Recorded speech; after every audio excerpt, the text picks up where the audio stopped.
Bonjour à tous. Je souhaite donc la bienvenue à tous les jeunes venus des 13 régions qui sont dans la salle et ceux qui n'ont pas pu avoir accès à la salle.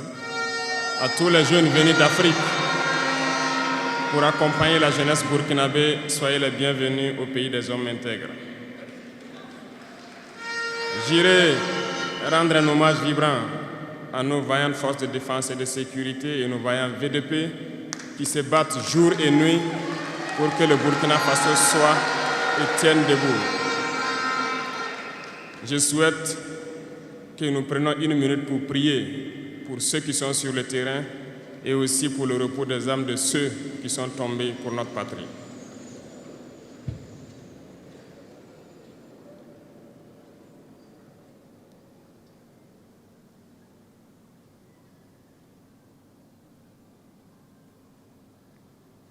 Je vous remercie.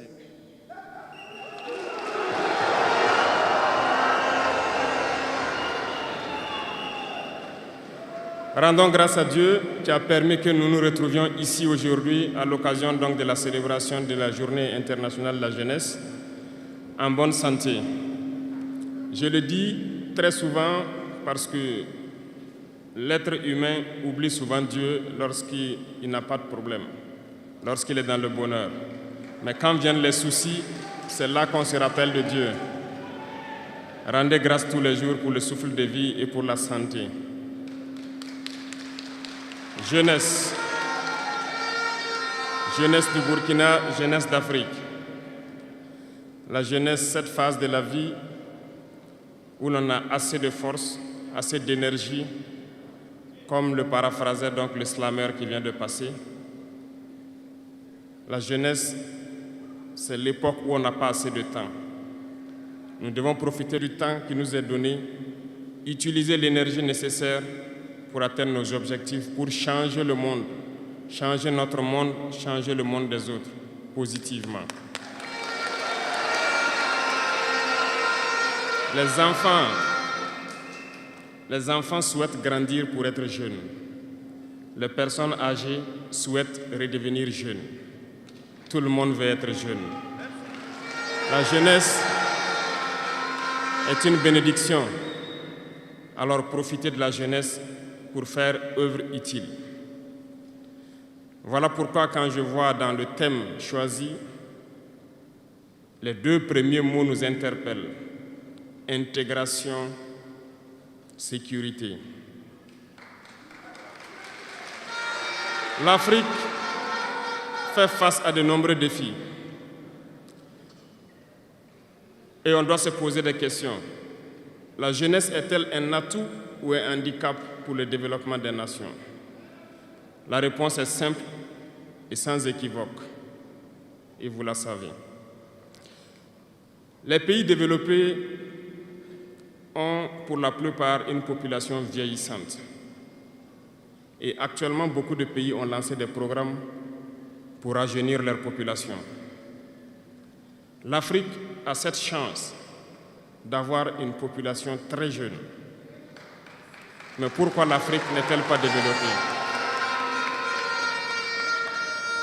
Nous devrions donc nous pencher sur la question de comprendre pourquoi l'Afrique a une population jeune et qu'elle n'est pas développée.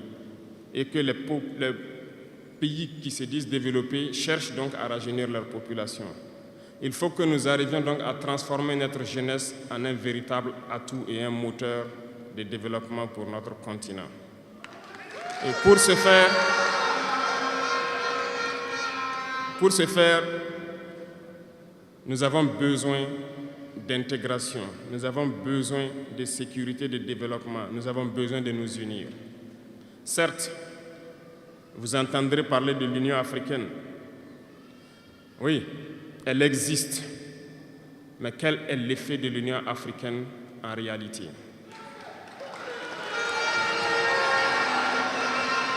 Nous ne pourrons pas parler d'intégration dans le thème et de ne pas parler de l'Union africaine. Parce que c'est cette organisation qui devrait nous unir, créer l'intégration réelle. Mais nous sommes au regret de voir ces guerres qui persistent sur le continent africain, qui tuent des millions de jeunes et que cette organisation, qui est à la tête d'États pourvus d'armées, n'arrive pas à s'organiser pour soutenir certains pays. L'union n'est pas juste un mot. L'union, c'est un symbole. Et nous, jeunes, devrions apprendre leçon de cette situation pour nous unir, pour faire de l'intégration une réalité. J'ai été désagréablement surpris lorsque l'Éthiopie, qui abrite donc le siège de l'Union africaine, vivait un conflit. Et quand j'ai vu le Premier ministre se mettre en treillis et annoncer fermer l'université à Addis Abeba pour faire face à la menace, je n'ai pas vu l'action de l'Union africaine pour protéger ses sièges. Les États occidentaux, pour la plupart, voyaient Addis Abeba tomber, ont plié bagages et partir. L'Éthiopie s'est battue, a trouvé une solution interne et vit plus ou moins en paix aujourd'hui. Les enfants du Congo meurent depuis des années. Plusieurs autres conflits, tels au Soudan, existent sur le continent. Nous aurions aimé voir l'Union africaine générer les forces et toutes les stratégies nécessaires pour soutenir ces États pour qu'ils puissent retrouver la paix. Nous ne viendrons même pas parler de nous ici au Sahel. Depuis près de 10 ans, le Sahel est le théâtre du terrorisme international. Mais nous ne voyons aucun soutien de ces organisations pour trouver une solution à ce problème.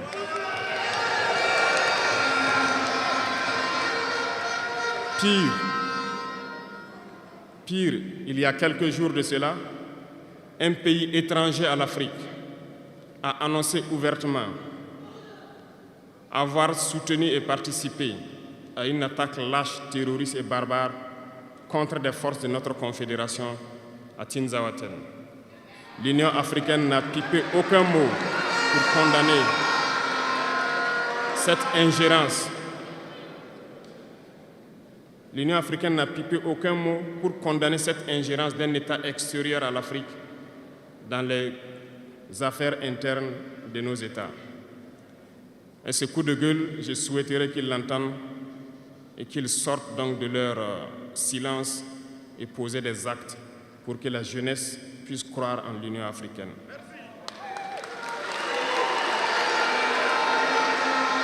Il nous faut nous unir. Il nous faut nous unir et la seule manière de s'unir, c'est de se parler, de se comprendre et de pouvoir donc asseoir les bases de cette unité-là. Et jeunes, laissez-moi vous dire que pour s'unir, il y a 3 mots, 3 grands vices qu'il faut bannir de nos comportements et de notre vie. Je parle de la lâcheté, la traîtrise et l'incompétence. Il faut bannir ces 3 mots de notre mode de vie. Et je m'en vais vous expliquer pourquoi. La lâcheté recouvre beaucoup de vices. Un lâche a toujours peur. Et lorsqu'on a peur, on devient un esclave. On se plie, on lèche les bottes.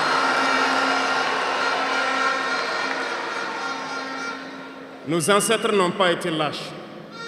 Et si nous sommes lâches, nos enfants vont nous poser des questions.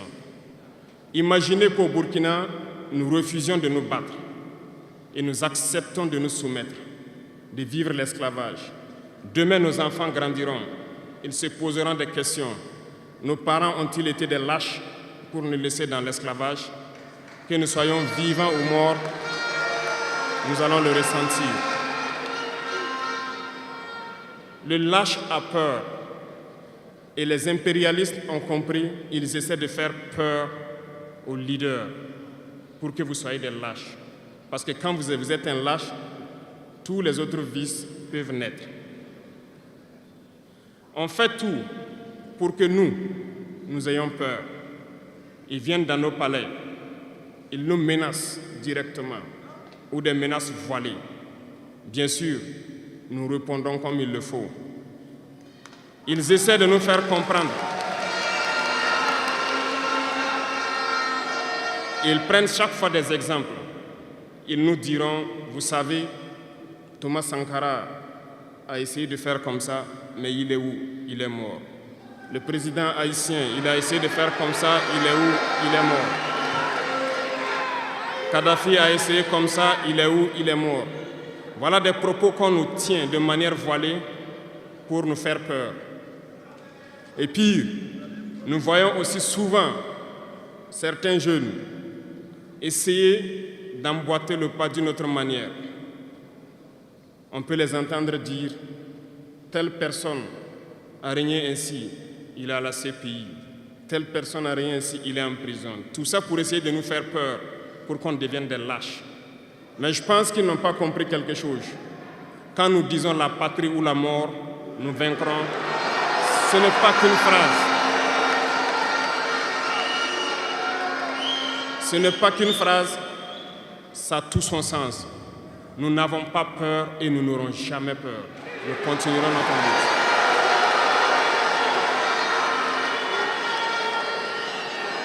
Ils ont fait peur sûrement à beaucoup de chefs d'État africains.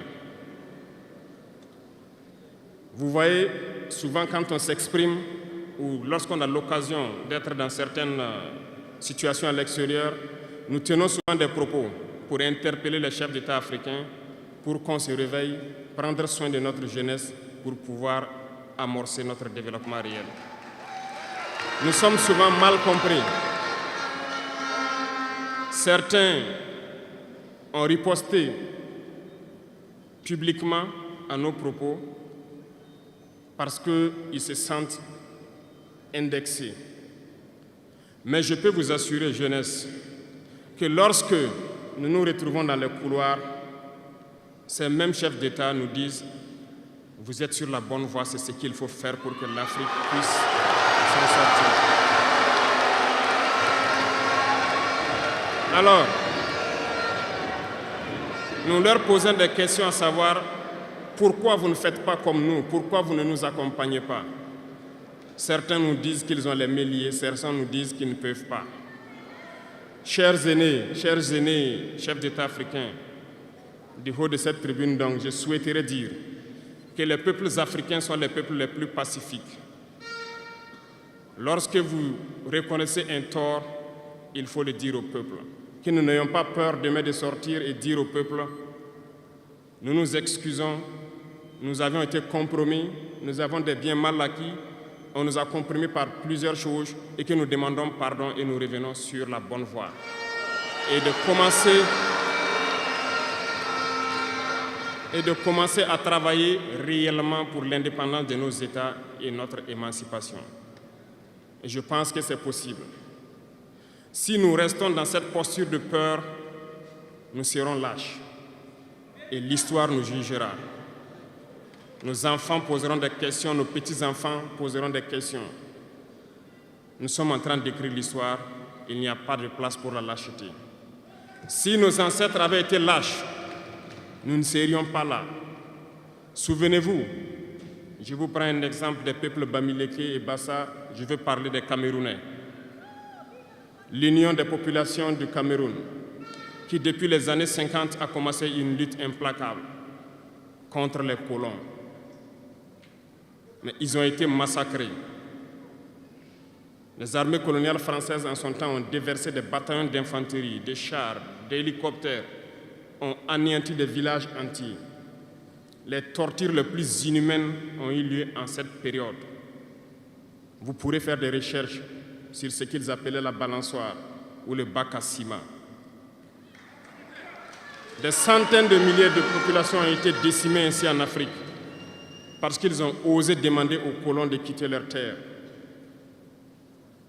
Ça a abouti à une guerre civile qui a duré plusieurs années.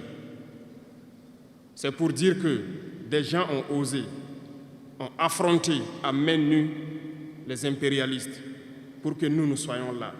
Il n'y a pas de raison que nous ne puissions pas affronter les impérialistes pour que nos générations à venir puissent vivre. Il y a beaucoup d'exemples à travers l'Afrique d'hommes courageux qui ont refusé d'être lâches, qui ont combattu, qui ont fait face. Eh bien, soyons dignes de ces gens. Nous sommes leurs descendants et soyons dignes d'eux. Un lâche ne peut pas être digne. Ne soyons pas lâches, jeunesse africaine.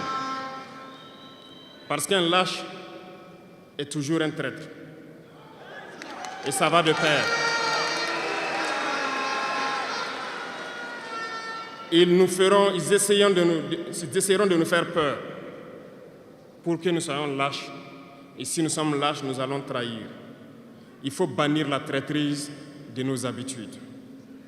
Des Africains ont été traîtres pour que la traite négrière réussisse en Afrique.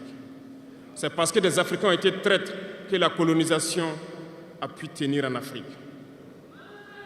Interrogeons l'histoire, nous le verrons. Patrice Lumumba a été trahi parce qu'il a osé tenir tête. Et ces mêmes télévisions belges sont venues au Congo pour quelques billets tendus à des individus au Congo pour une interview pour contenter leur population. Et vous avez pu suivre ça. Lumumba nous dérangeait. Il est mort, on est content. C'est de la traîtrise. Beaucoup d'autres héros sont tombés pour que nous soyons là aujourd'hui. Et c'est une technique de l'impérialisme, de faire peur aux autres en menant des actions pour réellement créer la terreur. Ça n'a pas commencé aujourd'hui. Je vous prendrai l'exemple d'un guerrier qui s'est battu, Victor Biakaboda. Lisez, vous comprendrez. Il est issu d'une famille de chefs, pas de la chefferie donnée par le colon. Il était un enfant digne. Il a fait ses études au Sénégal, je crois.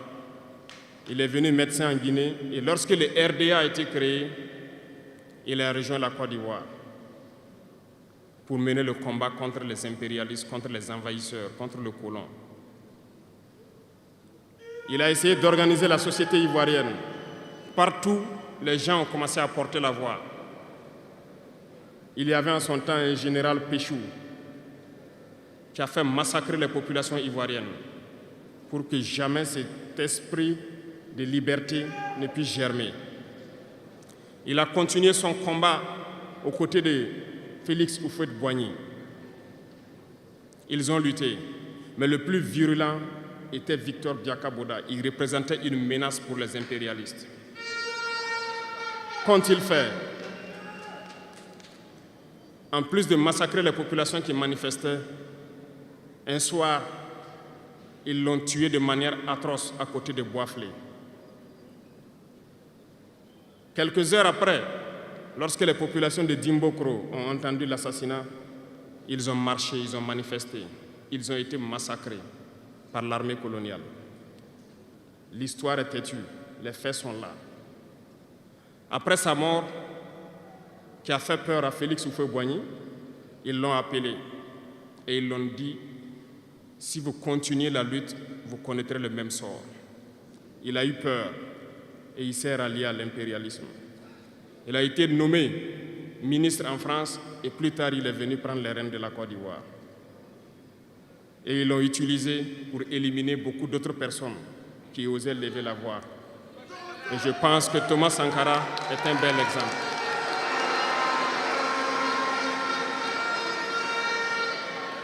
Si vous avez peur, vous serez lâche et vous serez traître. N'ayez jamais peur. La lutte doit continuer. Il y a beaucoup d'autres exemples à travers le monde.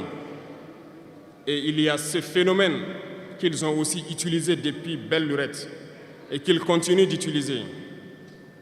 Voyez-vous, certains individus, par exemple, se sont retrouvés dans d'autres pays et créé, soi-disant, un gouvernement parallèle au gouvernement du Mali. Vous avez entendu cette histoire.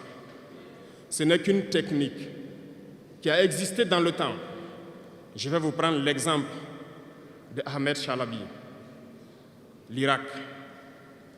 Ce professeur de mathématiques, qui a même été dans le gouvernement irakien, a été récupéré par les impérialistes et il a formé ce semblant de gouvernement parallèle à l'Irak, aux États-Unis. Et on l'a utilisé pour être donc le mouton de sacrifice, parce que c'est à lui qu'on a dit de prononcer publiquement que Saddam Hussein développait des armes de destruction massive. Et il l'a fait. Ils l'ont utilisé. Et cet alibi a été utilisé pour tuer des millions d'enfants en Irak et détruire l'Irak. Et vous savez quel a été le sort de Chalabi? Un soir, après une interview, dans l'interview, il disait même qu'il sait que la CIA est sur son dos. Quelques heures après, il a été retrouvé mort dans son lit, mort de crise cardiaque. Si vous trahissez, vous aurez des fins macabres. C'est ainsi. L'impérialisme n'a pas d'amis. L'impérialisme vous utilise et quand il finit de vous utiliser, il fait de vous ce qu'il veut. Suivez mon regard, vous comprenez de quoi je parle. Ça a toujours été comme ça.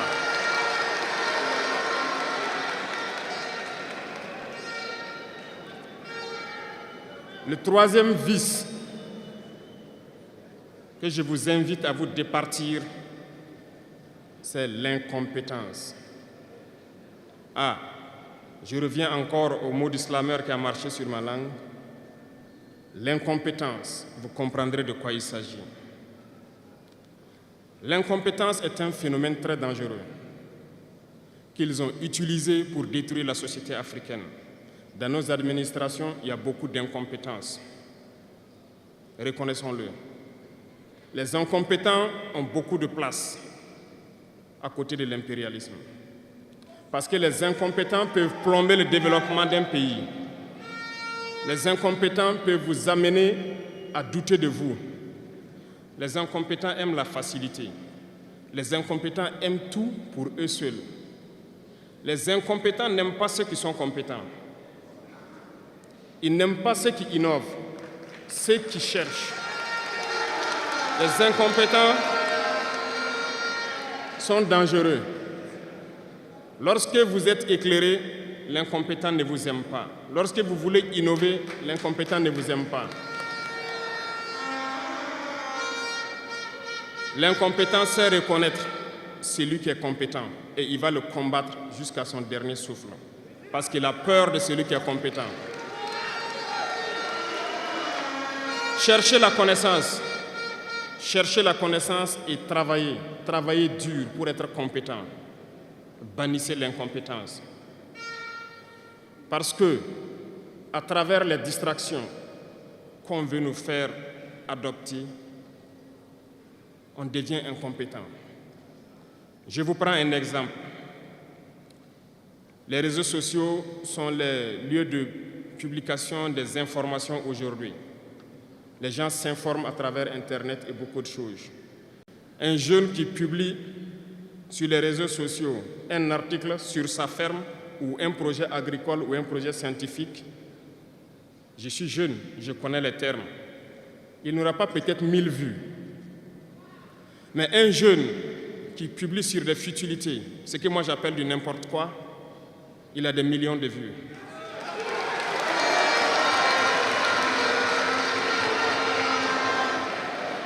Justement, comme disait le jeune slameur, on veut vous faire perdre du temps dans les futilités.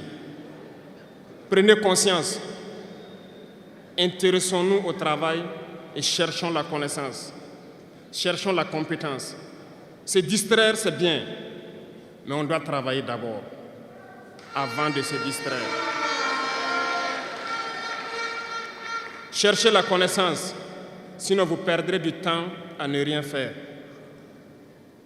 Et la jeunesse, c'est l'époque, c'est la période où il faut exploiter son temps à bon escient. Les impérialistes le savent. Voilà pourquoi ils vont multiplier tout ce qui est événement de distraction. Ils vont multiplier tout ce qui est événement qui peut vous détourner du travail pour que vous soyez des incompétents. Et en ce moment, quand vous êtes endormis, on choisit les incompétents pour diriger tout ce qui est structure importante. Et vous n'avez le choix que de vous plier. Ne soyons pas incompétents, cherchons la connaissance. Les incompétents se cachent souvent derrière des mots. Ils emploient les termes de démocratie, de liberté, sans se rendre compte de quoi il s'agit. Camarades, la démocratie est un état d'esprit, autant que la jeunesse est un état d'esprit. C'est soi-disant démocrate, mais regardez le monde. Comment est-ce qu'on peut vouloir imposer la démocratie en tuant des millions de personnes? C'est de la dictature, ça, ce n'est pas de la démocratie. Ça ne s'impose pas. Ceux-là qui se disent démocrates, mais regardez, nous avons vu des scènes où on a empêché des gens de rentrer dans des assemblées. On a vu des scènes où des forces ont débarqué dans des assemblées pour obliger les députés à prendre des textes. On a vu des scènes plus terribles que ça, où les gens tuent leurs manifestants. Mais eux, ils s'appellent démocrates et nous, on nous appelle donc des putschistes.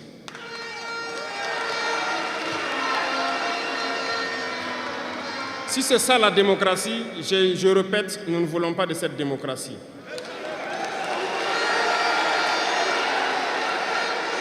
Et quand vous voyez souvent les incompétents, ils ne cherchent pas à savoir quelle est la signification du mot démocratie en réalité. Ils s'accrochent juste à la définition qu'il lui a donnée l'impérialisme et il se met à parler de démocratie sans réellement connaître le fondement. Ça, c'est de l'incompétence. Il faut chercher à connaître, avoir la connaissance, regarder le monde pour redéfinir la démocratie telle que nous le voulons en Afrique.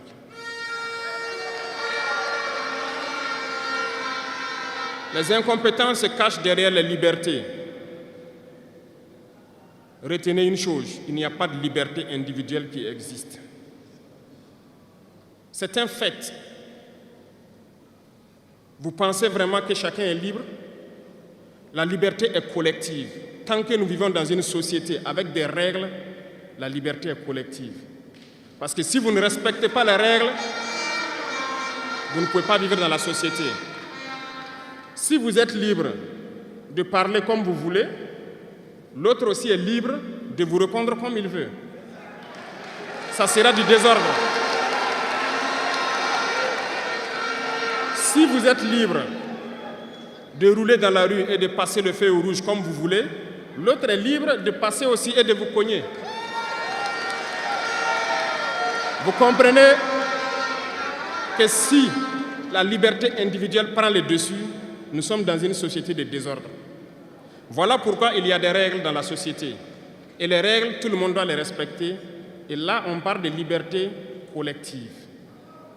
Donc, certains se donnent le droit de parler de leur liberté individuelle à eux, mais ne tenant pas compte des autres. Je pense que ça fait partie aussi de l'incompétence, parce qu'ils ne cherchent pas à comprendre, ils s'arrogent les droits que peut-être les États les ont donnés pour sévir, pour faire tout pour eux, en négligeant les libertés des autres. Non, la liberté est collective. Avant de poser un acte, on pense à la liberté d'autrui. Et nous ne devons pas transcender la liberté des autres. Donc ça fait qu'on doit avoir de la réserve. Et une fois qu'on a de la réserve, la liberté individuelle n'existe pas. La liberté est collective. Et nous devons avoir cette culture de liberté collective. Cherchons donc la connaissance, lisons, interrogeons l'histoire. Ne lisez pas l'histoire qu'eux, ils ont écrite en leur faveur. Cherchez la connaissance à travers plusieurs sources et vous comprendrez dans l'histoire qui s'est battu pour l'Afrique, comment nous devons nous battre pour continuer cette lutte de nos dévanciers. Et je ne terminerai pas mes propos sans faire un coup de gueule encore au volet de la communication. Parce que, comme je le dis, c'est l'arme fatale de l'impérialisme. Et vous, jeunes, vous devez tout faire pour savoir distinguer le vrai du faux. Nous continuerons à démonter les mensonges des médias impérialistes qui essaient de toujours créer des soucis en Afrique. Parce que ces médias, par leur bouche, ils peuvent vous rendre un roi demain. Par leur bouche, ils peuvent vous faire quitter de votre position de roi et vous rendre un piètre esclave demain. Faites attention. Je suivais une émission, malheureusement, il n'y a pas longtemps, burkinabé, où un jeune journaliste a sorti une phrase qui m'a laissé un peu perplexe. Il parlait de la Corée du Nord. Et le journaliste a dit, mais il meurt de faim en Corée du Nord. A-t-il pris le soin d'aller en Corée du Nord enquêter pour voir vraiment s'il meurt de faim? L'idée que les médias impérialistes ont vendu de la Corée du Nord est plus développée que beaucoup de pays européens. Et parce que ces médias nous disent la Corée du Nord c'est la dictature, les gens meurent de faim, ils sont pauvres, ils n'ont rien, on prend ça ainsi. Mais la Corée du Nord est une puissance nucléaire, comment est-ce qu'ils ont fait?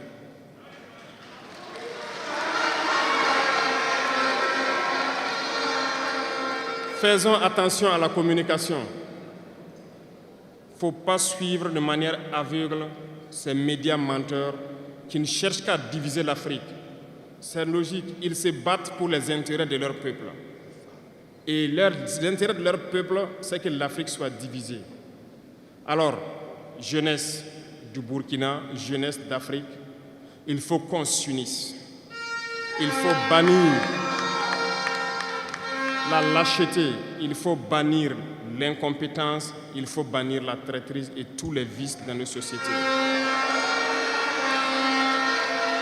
Nous avons des occasions de nous parler. On rend grâce à Dieu de ces occasions que nous avons chaque fois de nous parler, de nous conscientiser.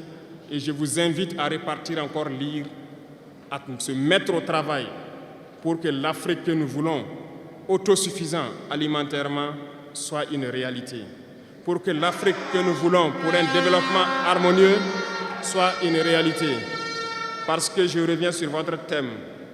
Il n'y a pas de paix et de sécurité sans développement. Les deux vont de pair. S'il n'y a pas de développement, il n'y a pas de sécurité. Parce que s'il n'y a pas de développement, la jeunesse va forcément se retrouver dans les vices. Et il n'y aura pas de sécurité. S'il n'y a pas de sécurité aussi, il n'y a pas de développement. Donc les deux doivent aller de pair. Intégrons cela dans nos combats pour que nous puissions nous battre et nous développons. Allons-y vers la production. Produisons suffisamment. Transformons sur place nos matières premières pour que ce soit bénéfique pour nos populations et envie d'exporter cela.